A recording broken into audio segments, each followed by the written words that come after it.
Where the wind comes sweeping down the plain and the waving wheat sure can smell sweet when the wind comes right behind the rain. Oklahoma, the musical's coming to life live on the Landers Theater stage with Springfield Little Theatre. And joining us now is director of the show, Clayton Avery. Good morning. How are you? I'm great. How are you doing? I'm amazing.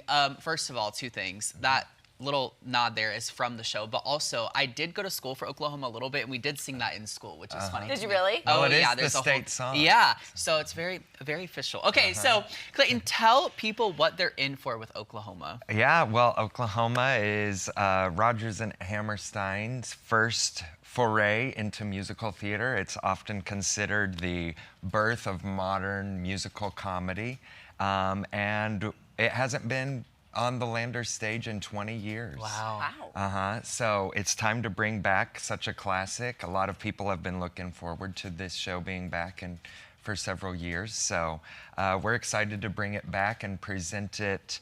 You know, it's very golden age, very pretty, and that's kind of how our production is. Yeah. I have to ask then, what was kind of the, I guess, word about town?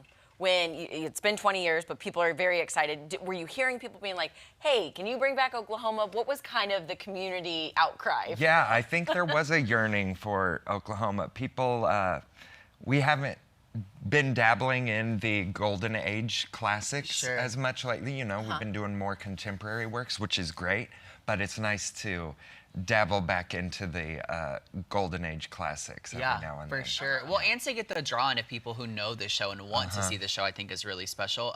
As I mentioned, though, you are the director of the show. So what's it been like for you so far getting to direct this? Lots of fun. You know, I've never been in the show, which is kind of wild. I've been doing theater for about 20 years, and I've never even been in the show. So it's been fun to for my first experience with it to just be completely fresh. I don't have any biases about, well, in my production we did it this way. You know? So it's been fun working with this wonderful cast and finding our characters together and really, yeah, it's wonderful music too. You know, you'll probably know most of the songs. So. When did auditions start? How long have you been in production? Our auditions were the first week of April, so we've been in rehearsals for about 7 or 8 weeks now. Oh my gosh, yeah, very exciting. And then when's the big night? When's opening night? Opening night is this Friday night, Friday the 13th. Oh, I know, yeah, you theater people are very suspicious. Spooky or golden age? Hey,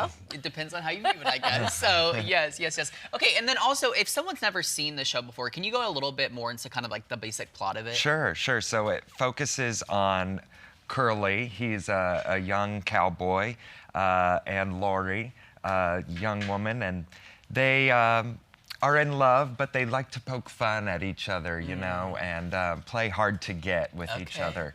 But then there's also another love story with Ado Annie and Will Parker, and then we've got Judd. He's kind of the villain of the story, who also really wants to be with Lori, and it has the iconic Dream Ballet at the end of the first act, where Lori, she has a dream about what this night might look like, and it helps her make her decision.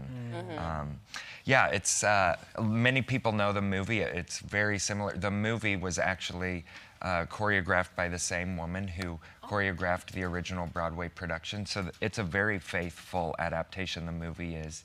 So if you love the movie, you're gonna love the show. Yeah. What I love too is, you know, what I'm thinking about is that in a lot of our more modern shows, right, there's so much like really important messaging, I feel like, involved, but this has been around since 1943, I believe, right? So it's a long time ago at this point. So anything that you kind of hope audiences take away that they might not just like know off the bat?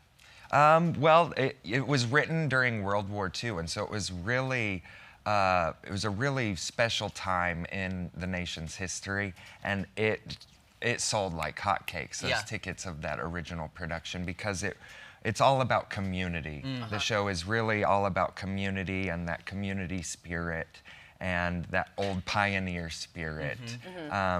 And so I think audience will feel a nice nostalgia factor, a nice rallying the community spirit, all that. Yeah. Good warm fuzzies. Yeah. And we have a very amazing community here in the Ozarks, specifically Springfield. So if people want to come get tickets and support and maybe make it to opening night or forever, how long it's running, what's the best way to do that? Yeah, so we open this Friday and we run for 3 weekends. We close Sunday, the 29th of June, and we run Thursdays through Sundays. You can get tickets by calling the Landers box office at 417-869-1334, or you can visit the Springfield Little Theatre website at springfieldlittletheatre.org. All right, so plenty of ways to get Thank in contact, and then also plenty of ways to get tickets. So, Yeah. well, Clayton, thank you for being here. We Thank appreciate you. it. And break a leg Friday night. Thank you so much. Friday the 13th. Golden Friday the 13th. The golden. Yes. All right, more fun coming up. Don't go anywhere.